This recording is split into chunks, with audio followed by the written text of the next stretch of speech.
오늘 여호수아 17장에 있는 말씀을 가지고 은혜 받은 자의 사명이라는 제목으로 하나님 말씀을 함께 나누고자 합니다. 본문은 여호수아의 사역 아마 후반부에 벌어진 이야기죠. 여호수아는 참 존경받는 지도자였습니다. 많은 사람에게 존경받고 인정받는 삶을 산다는 것이 그리 쉽지는 않습니다. 남자들에게는 무언가의 큰 업적을 이룬 사람, 그런 사람이 존경의 대상이 되기도 하고, 여성들에게는 좋은 관계 속에서 사랑받고 인정받는 사람이 존경의 대상이 되기도 하죠. 근데 이 두 가지가 함께 이루어지기는 쉽지가 않습니다. 그런데 오늘 여호수아는 바로 그런 지도자로서 끝까지 사역을 했고, 또 많은 사람들의 관계를 중재하고 또 그들에게 사명을 주고 하는 가운데서 오늘 본문을 맡게 된 것 같습니다. 참 보면 사랑과 정의, 율법과 은혜, 칭찬과 충고, 이런 것이 균형을 이루긴 참 쉽지가 않습니다. 근데 이 균형이 깨어지게 되면 거기에는 큰 갈등도 생기고 문제도 생기게 되죠. 오늘 본문은 여호수아의 인생에 아마 가장 중요한 시기 중에 하나였을 겁니다. 가나안 정복을 다 마치고 기업을 분배하는, 즉 성과를 나눌 때입니다. 우리도 한 해를 마친 이후에 고과를 측정할 때 굉장히 어려울 거예요. 어떤 사람에게 더 많은 점수를 주고 어떤 사람을 우대하고 어떤 사람을 승진시키느냐 쉽지가 않습니다. 이스라엘 백성들도 이제 전쟁이 거의 이제 마무리되어 가고, 아직 얻지 못한 땅은 있었지만 이제 마무리 단계에 이르러서 땅을 분배하는데 쉽지가 않습니다. 곳곳마다 불만이 터져 나올 수 있습니다. 그래서 기업 분배 시에 몇 가지 원칙이 있었어요. 이거는 누구를 더 좋아한다고 더 주거나, 이 땅을 선호한다고 그 사람에게 우선권을 주거나 하지 않고 모든 것은 제비를 뽑아 나눈다, 이런 원칙이 있었어요. 그리고 전부를 다 차지한 건 아닙니다. 아직 얻지 못한 땅이 있지만 하나님이 약속하신 땅이라면 그 땅을 미리 분배하여 그 땅을 차지하도록 한다, 그런 원칙도 있었습니다. 또 레위 지파는 제외하되 그들은 각 지파에 살 성읍을 준다, 이런 기준도 있었고요. 또 하나 중요한 게 뭐냐면요, 요셉의 지파, 즉 에브라임과 므낫세 두 지파는 한 지파로 여기지 않고 두 지파로 여겨서 두 배를 준다, 이런 원칙이 있었어요. 바로 400여 년 전에 그 야곱의 예언 가운데 나온 것이고요. 그것은 모두가 인정하는 가운데 있었습니다. 자, 이렇게 해서 지파별로 땅이 분배가 되는데, 요셉의 지파, 즉 에브라임과 므낫세의 대표자가 찾아와서 오늘 민원을 제기하고 있습니다. 우리 몫이 적어요 하는 거예요. 왜 우리를 한 분기만 줍니까? 그렇게 얘기합니다. 근데 사실은 한 분기만 준 게 아니었어요. 자기들의 숫자와 크기에 비해서 땅이 좁다는 불평이었죠. 근데 이 요청을 다루기가 되게 어려웠을 거예요. 왜냐하면 여호수아 자체가 에브라임 지파 사람이었습니다. 자기 족속이에요. 하지만 정확한 분별력 가운데 어찌 보면 단칼에 거절합니다. 그들은 이미 받을 걸 받았어요. 그런데도 모자란 이유가 있었습니다. 그 앞부분, 그 16장과 17장 초반에 보면은요, 에브라임 지파가 기업을 받은 이야기가 나옵니다. 근데 그들 중에서 일부 땅에 사는 가나안 족속들을 몰아내지 않았다고 했어요. 왜냐하면 그들의 인력을, 그들을 종으로 삼아서 그들을 부려먹는 것, 즉 쫓아내지 않고 노역을 시키려는 마음이 있었어요. 그러다 보니까 하나님 말씀대로 순종하지 않다 보니까 자기들이 얻을 땅이 부족한 그런 부작용도 있었겠죠. 또 하나 므낫세 지파는 어떻습니까? 그들은 마땅히 쫓아내야 될 족속인데 힘이 부족해서 쫓아내지 못하고 있었어요. 그래서 나중에 자기들이 힘이 생긴 다음에야 노역을 시켰다, 그렇게 표현하고 있어요. 그러니까 하나님께서 이미 그들에게 적당하게 주셨는데 자기들이 마음대로 쫓아내지 않고 그 인력을 사용하거나, 아니면 더 힘을 내서 쫓아내지 못하고 있거나, 그런 경우가 있었다는 겁니다. 다른 지파보다 우선적으로 받았음에도 불구하고 불만을 표시하고 있어요. 어찌 보면 참 괘씸할 수 있습니다. 하지만 여호수아는 어떻게 대처합니까? 요청은 분명히 거절하면서 지혜롭게 조언하고 격려하며 비전을 제시하고 있어요. 그들에 대해서 어떤 이야기를 하고 있습니까? 먼저 조언하는 것은요, 너희들은 복 주시는 하나님을 먼저 기억해야 된다라는 것입니다. 요셉 지파는 다른 지파에 비해서 어떤 위치에 있었습니까? 창세기 48장 5절에 보면은요, 그 아비 때에 있었던 예언 나와 있죠. 자, 분명히 얘기하고 있습니다. 애굽에서 내가 낳은 두 아들 에브라임과 므낫세는 내 것이라. 이 말은 뭐냐면 욕심내서 손주를 내 아들로 차지한다는 의미가 아니에요. 너의 아들들이지만 내 아들들과 똑같이 여겨서 한 몫을 줄 것이다. 그러니까 당시의 관리에 따라서 장자에게 주어지는 2배의 복이 너희 후손에게 있을 것이다 라고 얘기한 거예요. 두 몫을 줍니다. 갑절입니다. 장자의 인정입니다. 이걸 특권이라고 여길 수도 있지만 오히려 이것은 하나님의 축복이고 하나님께서 복 주시는 것에 따른 책임감과 사명감을 가져야 됩니다. 이게 하나님의 뜻이에요. 장자에게 두 몫을 주는 것은 내가 잘났다 너한테 모든 것을 더해주마가 아니라 그런 책임감을 가지고 살라는 이야기예요. 근데 지금 여호수아 앞에 나와 있는 그 복을 받아서 더 풍성하게 되고 더 많아지고 2배를 받았던 이 후손들이 여호수아 앞에 나왔을 때 가지고 있는 의식은요, 처음에 계획했던 그 목적에서 조금 벗어나 있어요. 여호수아 17장 14절 보십시오. 한번 있는 자리에서 같이 읽어봤으면 좋겠습니다. 요셉 자손이 여호수아에게 말하여 이르되 여호와께서 지금까지 내게 복을 주심으로 내가 큰 민족이 되었거늘 당신이 나의 기업을 위하여 한 제비 한 부깃으로만 내게 주시면 어찌함이니까 하니. 자, 여기 앞에 분명히 그들의 고백이 나옵니다. 하나님께서 복을 주셔서 내가 큰 민족이 되었다 이야기하고 있습니다. 자, 하나님 복 주신 건 알고 있고요, 그 결과로 큰 민족이 되어서 수적으로도 다른 지파에 비해서 갑절이 되어서 2분깃을 받아도 될 만큼 된 현실을 알고 있어요. 자, 여기서 이 앞부분에 하나님이 복 주셔서 이렇게 됐습니다. 여기에서 깊은 묵상과 책임감과 사명감을 가져야 됩니다. 우리 현실은 믿음의 결과입니다.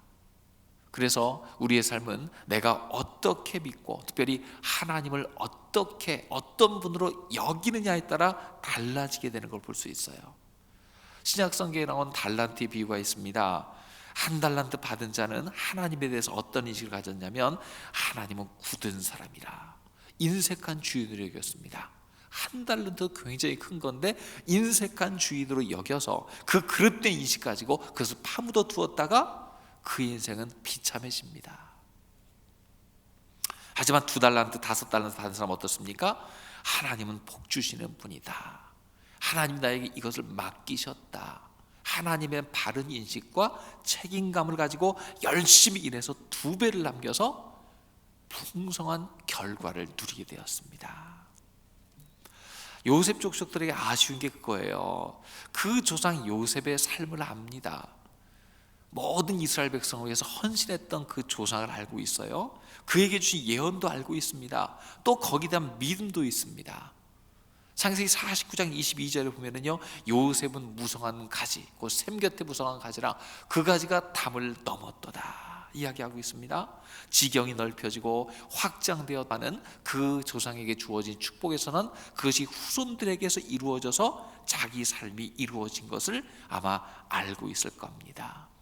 요셉의 인생은 어떻습니까? 가나안의 목동에서 애굽의 종으로, 보디발의 총무로, 감옥의 총무로, 그러다가 애굽의 총리가 되어서 애굽만 아니라 중근동 모든 사람의 생명을 살리는 그런 사명을 감당했지요.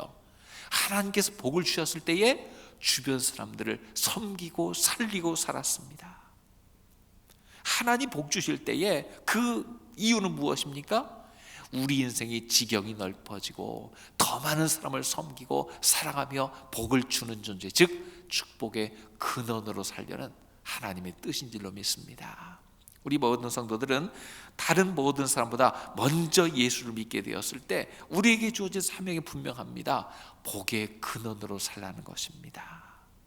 하나님이 복을 주셨기 때문에 내가 그 복을 누리고 더 많이 받아야 된다는 생각이 아니라 이 복을 나누어져서 흘러넘치는 이런 복의 근원된 삶을 살아가시길 주의 이름으로 축원합니다. 그래서 그들은 하나님이 주신 이 복을 깨달은 후에 이 의식을 분명히 갖고 있어야 돼요. 창세기 13장 14, 15절에 아브라함에게 주신 약속이 있지요. 롯이 아브라함을 떠나는 여호와께서 아브라함에게 말씀하십니다. 너는 눈을 들어 너 있는 곳에서 북쪽과 남쪽 그리고 동쪽과 서쪽을 바라보라. 보이는 땅을 내가 너와 네 자손에게 주리니 영원히 이르리라. 다 주겠다. 하나님께서 약속하셨어요. 그것을 지금 이루어가고 계시는 중이에요. 동서남북의 땅들을 그들에게 주셨고 그 땅이 배분되고 있어요. 그러면 그때 우리의 기도는 무엇이어야 됩니까? 여기로 만족하고 여기에서 내가 얼마나 땅 따먹기를 잘해갖고 더 많이 받아야 되나, 그것이 아닙니다. 우리의 기도는 더 큰 것, 더 넓은 것, 더 깊이 헌신하고 섬길 것을 구해야 됩니다. 시편 2편 8절에 같이 한번 읽어봅니다. 내게 구하라. 내가 이방 나라를 내 유업으로 주리니 내 소유가 땅끝까지 이르리로다. 더 큰 비전을 품어야 돼요. 이 자리가 좋사오니 그 중에서 내가 얼마나 더 많이 차지할까, 이것이 아니라 땅끝의 관점을 가져야 됩니다. 세상 모든 것의 소유자가 하나님이시라면, 세상 모두를 통치하시는 분이 하나님이시라면 우리는 인생의 크기를 더 확장하고 꿈의 크기, 계획의 넓이도 더 크게 넓혀야 될 줄로 믿습니다. 무디 선생님이 이 오병이어의 기적 옆에다가 작은 노트를 남겼다고 해요. 이렇게 써놨답니다. 만일 하나님이 당신의 파트너가 되신다면 작은 계획을 세우지 마라. 이렇게 써놨다는 거예요. 참 믿음 있는 무디 선생님의 해안에서 나온 노트일 수가 있는데, 우리도 마찬가지입니다. 하나님이 나에게 복을 주신다면 우리는 작은 계획, 있는 그 자리에 만족할 것이 아니라 주님 안에서 더 크게 바라보고 계획하고 실천할 수 있는 하나님의 자녀가 되어야 될 줄로 믿습니다. 지금 현재 우리의 처지는 참 어렵습니다. 전망도 비관적이고요, 도무지 예측할 수 없는 현실 가운데 서 있습니다. 그럼에도 불구하고 하나님은 살아계시고 하나님 그 속에서 더 큰 비전을 품기 원하시고, 우리가 하나님의 복받은 자, 은혜 받은 자임은 분명하고, 전 세계 어느 나라보다도 우리나라가 잘 감당하면서 미래를 계획을 세우고 있는 것도 분명합니다. 위기 속에서 하나님 바라보며 하나님은 좋으신 분, 복 주시는 분은 은혜를 베푸시는 분임을 더 굳건히 믿고 의지하며 살아가야 될 줄로 믿습니다. 복 주시는 하나님은 변치 않습니다. 요즘 그런 질문을 많이 하게 되죠. 하나님, 세상의 환난 가운데 하나님 도대체 어디 계십니까? 이런 질문 우리만이 아니라요, 우리 이전 세대, 전 세대부터 계속 내려오는 질문입니다. 1차 세계 때, 2차 세계 때 수많은 그리스도인이 질문했습니다. 하나님 지금 어디 계십니까? 일제시대, 6.25 시대 때도 우리의 선조들이 질문했습니다. 하나님 지금 어디 계십니까? 지금까지 코로나가 1년 이상을 전 세계에 휩쓰는 상황 속에서 우리나라는 그나마 온라인과 디지털화가 잘 돼서 이렇게 예배라도 드리지, 그게 안 돼 있는 곳에는요, 고립무원 속에서 혼자 예배 드리는 나라들이 되게 많아요. 질문합니다. 하나님이 어디 계세요? 질문이 나올 수 있지요. 거기에 대해서 뭐라고 제가 대답을 다 하기는 어렵지만 분명한 거 한 가지 말씀드립니다. 하나님은 지금도 살아계시며 온 세상을 통치하시고, 하나님 백성이 모여있는 교회 은밀하게 예배드리며 홀로라도 하나님 앞에 나가는 그 영혼에 지금도 함께 하시는 줄로 믿으시기 바랍니다. 우린 그래도 하나님에 대한 신뢰를 거두지 않습니다. 하나님은 복의 근원 되신 분이고, 하나님 형상 닮은 우리가 내가 서 있는 곳에서 그렇게 살기 원하시는 분이라는 겁니다. 이렇게 움츠러져 있는 상황 속에서도요, 우리의 지경이 더 넓어지고 꿈이 더 커지고 이후를 향한 비전을 지금부터 품기를 원하고 계시는 분 줄로 믿습니다. 지금까지 하나님께서 베풀어 주신 그 은혜와 축복을 기뻐하면서 더 큰 것을 기대하는 하나님의 자녀들 되시기를 주의 이름으로 축원합니다. 여호수아는 또한 권면을 합니다. 정말 중요한 권면이에요. 그 뭐냐면 믿음을 가지고 개척하는 삶을 살면 좋겠다라는 거예요. 적다 불평하기보다 복 주신 하나님을 내가 안다면 믿음을 가지고 개척했으면 좋겠다 이야기하는 거예요. 여호수아는 굉장히 소극적인 그들을 어떻게 권면하고 있습니까? 요셉 족속의 문제는 하나님이 복을 주셔서 큰 민족이 된 건 맞습니다. 그런데 받은 땅을 적다 불편하고 있습니다. 사실은 하나님께서 이미 주셨는데 속히 취하지도 못하고 남은 족속을 이용한 채로 더 달라고 떼를 쓰는 것 같은 형식이었어요. 또 일부 미루고 있는 것은 무엇입니까? 하나님이 이미 주신 땅이 있는데 그곳에 철병거를 가진 강한 자들이 있다고 해서 취하기를 회피하고 있어요. 점령할 수 있는데 점령하지 않고 이용하는 자들이 있는가 하면 저기는 점령 못해라고 생각하면서 산지에 있는 철병 가진 족속들을 놓아두고 싸우기보다 회피하고 도피하려는 마음도 있었어요. 여호수아는 드러내놓고 이런 사실을 지적하면서 막 꾸중하고 그러지는 않습니다. 오히려 긍정적으로 권면합니다. 여호수아서 17장 15절 말씀입니다. 한번 같이 읽어봅니다.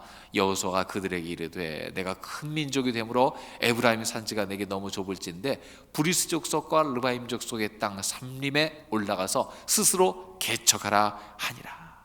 스스로 개척해라. 비록 삼림이라도 스스로 개척해라.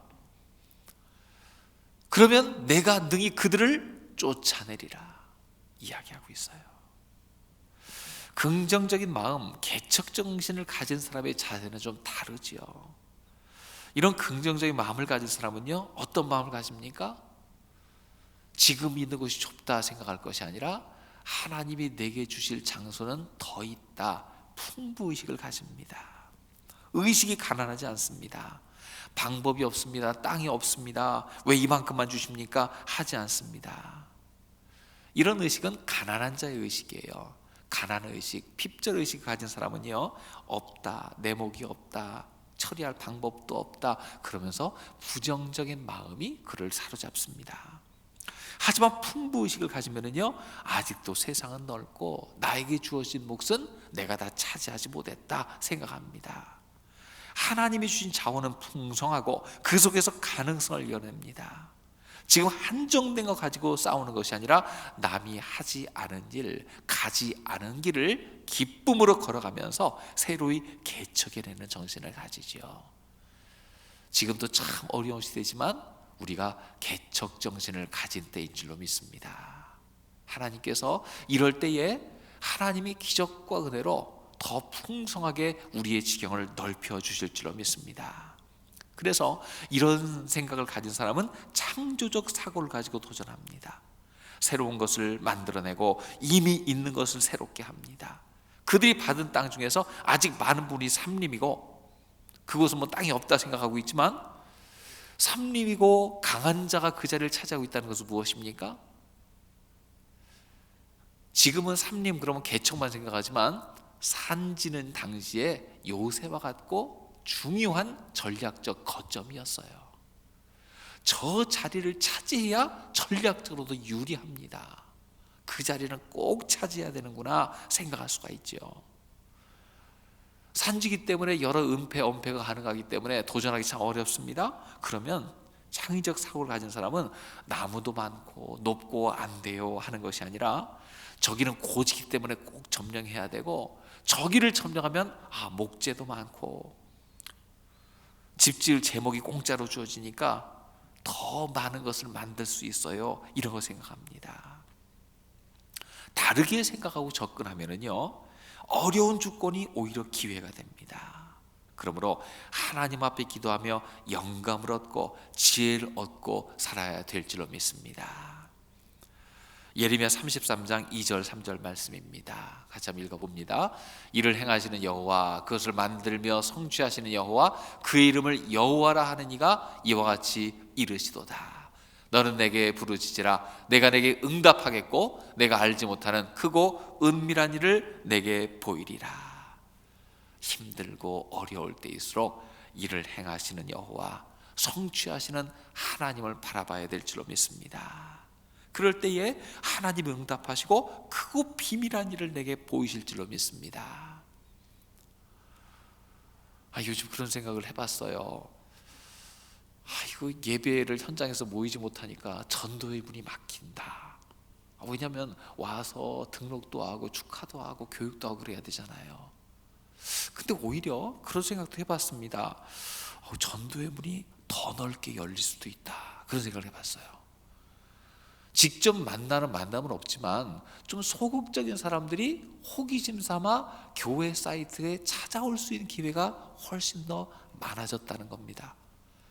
우리가 전도지 들고 찾아가고 하는 것은 굉장히 작은 영역이지만 인터넷상에서 여러분 유튜브상에 보면은요, 유튜브상에 묘한 알고리즘이 있어갖고요 추천하고 막 영상들을 붙여주고 그럽니다. 그래서 그냥 한번 교회는 어떻게나 교회만 치면은요 수많은 교회 온라인 사이트가 쫙 나오고 실시간 예배가 쭉 나오고 알아서 추천해줘요. 저도 우리 교회 예배 예전 거 보려고 그렇게 할 때에 다른 교회 예배가 나왔고요, 다른 교회는 어떡하나, 여기 찬양이 훌륭하네, 목사님 이렇게 말씀을 전하시는구나, 그냥 랜덤으로 찾아서 들어가 보면서 저도 배울 게 참 많거든요. 그런데 지금 교회라고는 평생 안 가본 사람들이 지금 보면 교회에 대한 호기심으로도 잠깐 들어올 수가 있고, 아니 어떻게 보면요 교회에 대한 좋지 않은 소문 때문에 비판하려 들어왔다가 복음을 들을 수도 있겠구나, 그런 생각을 해봤어요. 그런 의미에서는 지금 잠시 문이 닫힌 것처럼 보이지만 더 큰 부흥의 문을 여는 기회가 될 수도 있다는 겁니다. 이때 우리가 어떻게 하나님 앞에 바른 자세로 살고 온전한 복음이 전해지고 예수 그리스도의 메시지가 바로 전파될 때에 하나님께서 기회의 문을 더 크게 여실 수도 있는 것을 보게 됩니다. 열심히 있는 자리에서 최선을 다해 예배하고 하나님 앞에 나가면 우리가 알지 못하는 크고 비밀한 일을 하나님께서 지금 온라인 공간 안에서 이루시고 있는지도 몰라요. 시간과 공간을 초월해서 내가 접하고 싶을 때 한 번 들어가서 그 인생을 바꿀 말씀을 만나고 있는지도 몰라요.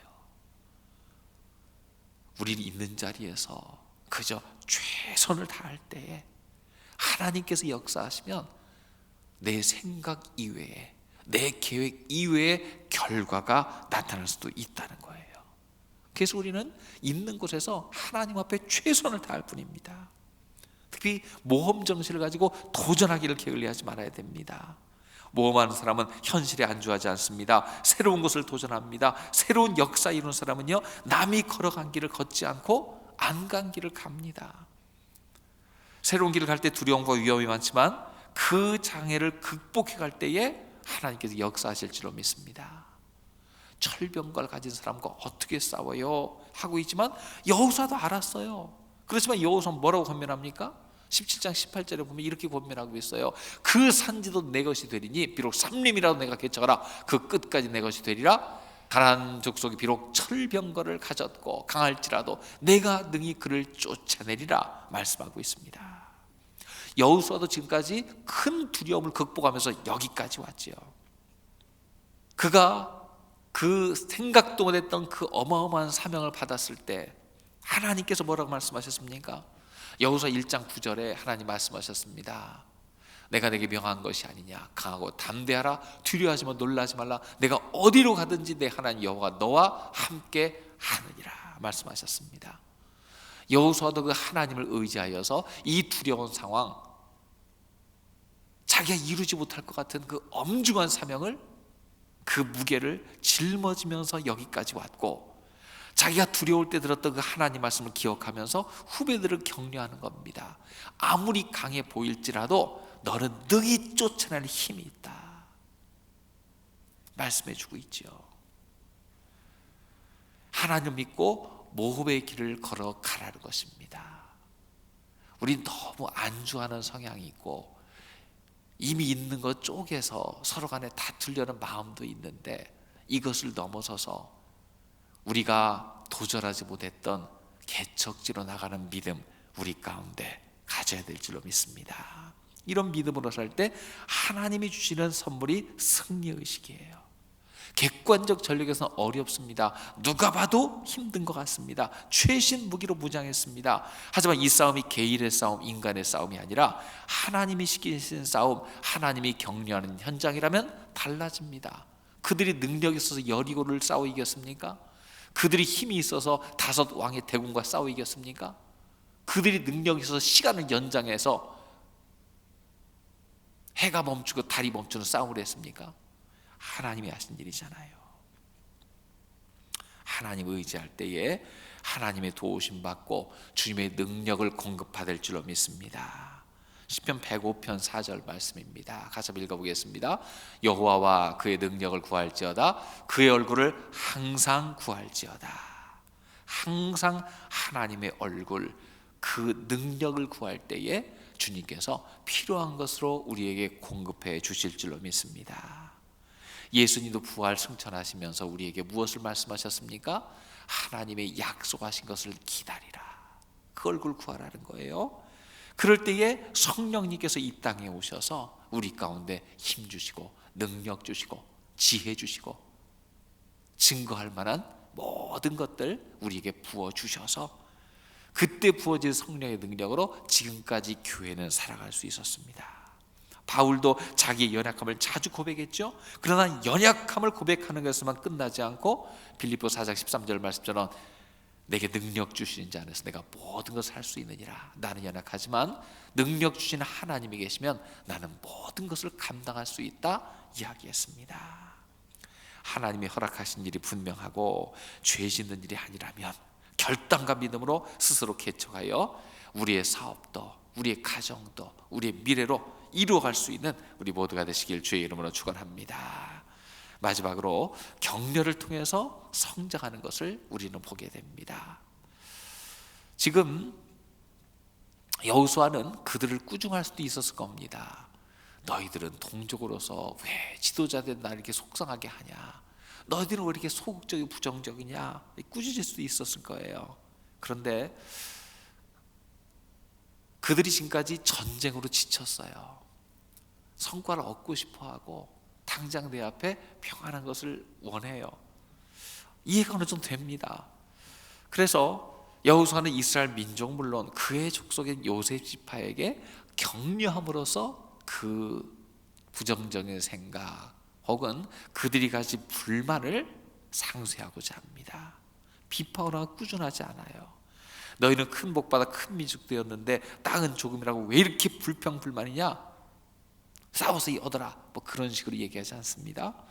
여호수아 17장 17절 말씀 보면은요, 여호수아 다시 요셉 족속 에브라임과 므낫세에게 말하여 이르되 너는 큰 민족이요 큰 권능이 있은즉 한 분깃만 가질 것이 아니라, 자 여기서 보면은 큰 민족, 큰 권능이 있다라고 이야기하고 있습니다. 그들의 말한 용어를 그대로 받아서 너희는 큰 민족이다. 숫자도 많고 가능성도 많다.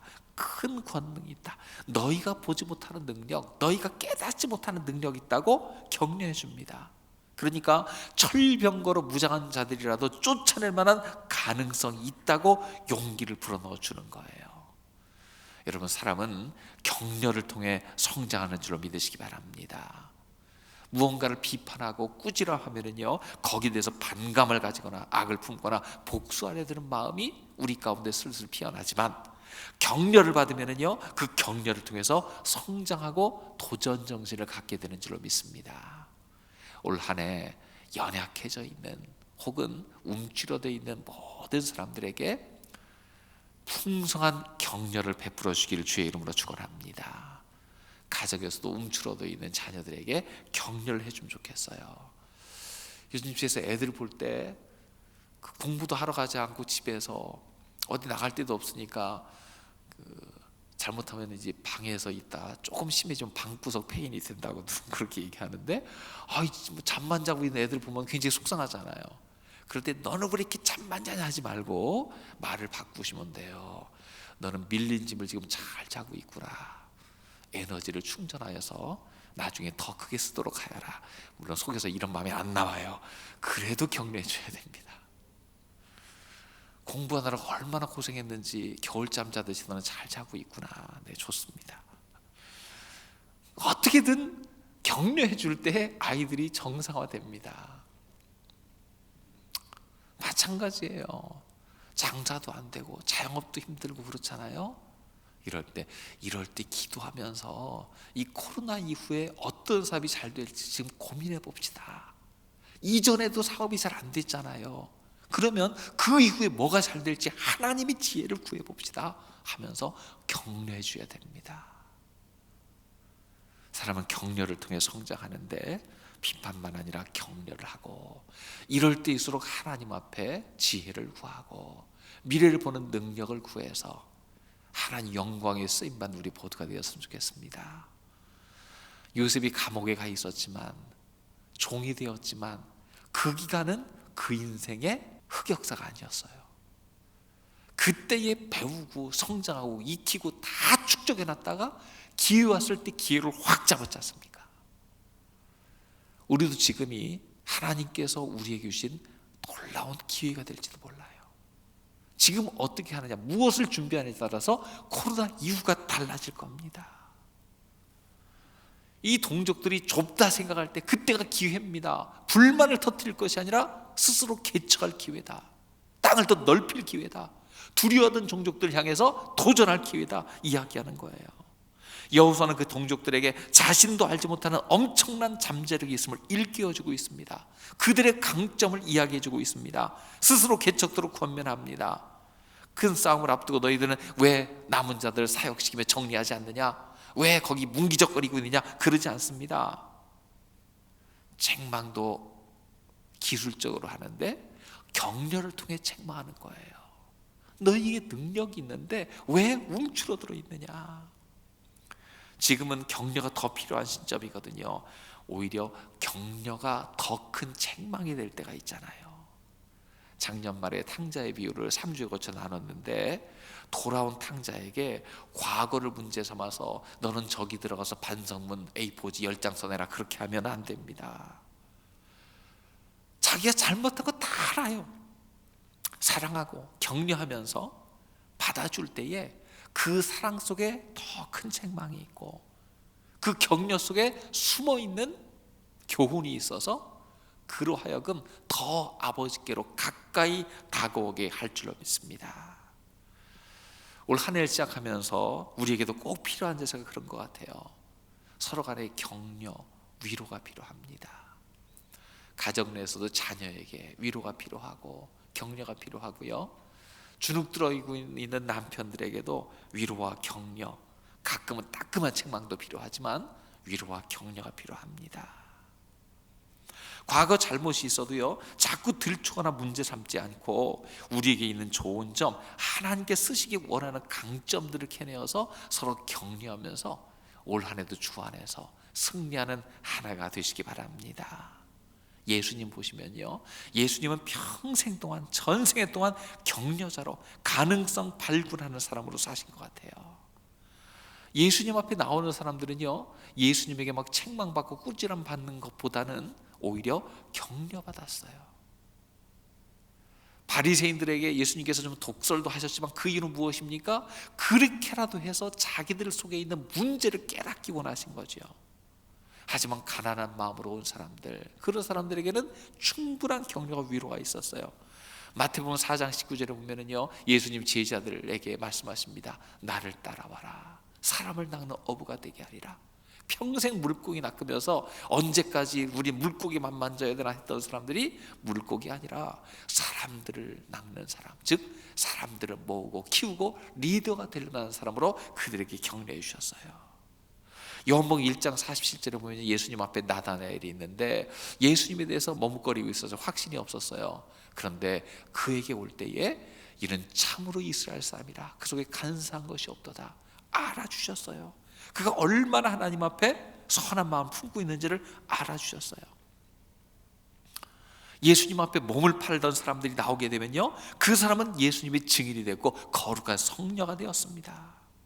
교회를 파괴하는 자였던 바울이 예수님 앞에 나올 때 그는 교회를 재건하는 사람, 교회를 개척하는 사람, 전 세계에 예수를 증거하는 사람 변했습니다. 하나님은 지금도 우리를 격려하실 줄로 믿습니다. 숨겨진 은사를 꺼내고 혹은 내 안에 숨겨진 가능성을 발굴해서 올 한 해 더 잘 되시길 주의 이름으로 축원합니다. 이 코로나 언젠가 끝이 옵니다. 이런 위기 분명히 언젠가 종료가 됩니다. 그때 스스로에게 한번 물어봤으면 좋겠어요. 그 시대 때 나는 어떤 성장을 했는가? 잃어버린 것만 많고 실패한 것만 많고 아이고 인생에서 지웠으면 되는 시간이에요 라고 얘기하지 말고, 그 시간 동안에 마음껏 활동하지 못하고 고립되어 있는 그 시간에, 모든 것이 제한되어 있는 그 시간에 나는 어떤 면에서 성장하고 미래를 위한 투자를 했느냐 물어볼 때에 그때 대답할 것이 있어야 될 줄로 믿습니다. 그때는 하나님께 나에게 주신 정말로 좋은 기회였습니다. 찾아낸 것이 있고 발굴한 것이 있고 도전할 것이 있고 계획한 것이 있고 준비한 것이 있습니다. 이런 얘기가 나와야 될 줄로 믿습니다. 하나님은 분명히 살아계신데 아마 그런 것들을 준비한 사람이 많은 교회, 그것을 잘 준비한 사람을 통해서 그의 사업장을 새롭게 하실 것이고 그 교회를 새롭게 부흥하도록 역사하실 줄로 믿습니다. 하나님 주신 지혜를 가지고 이 위기의 시대를 잘 이겨내서 불평, 불만, 왜 이래요, 조금이에요, 더 주세요가 아니라 하나님 주신 힘으로 보이지 않는 영역을 개척하며 도전하며 주님의 살아계심을 증거하는 자로 살겠습니다. 더 많은 사람을 위로하며 격려하는 사람으로 살겠습니다. 이런 고백이 나오는 우리 모두가 되시기를 주의 이름으로 축원합니다.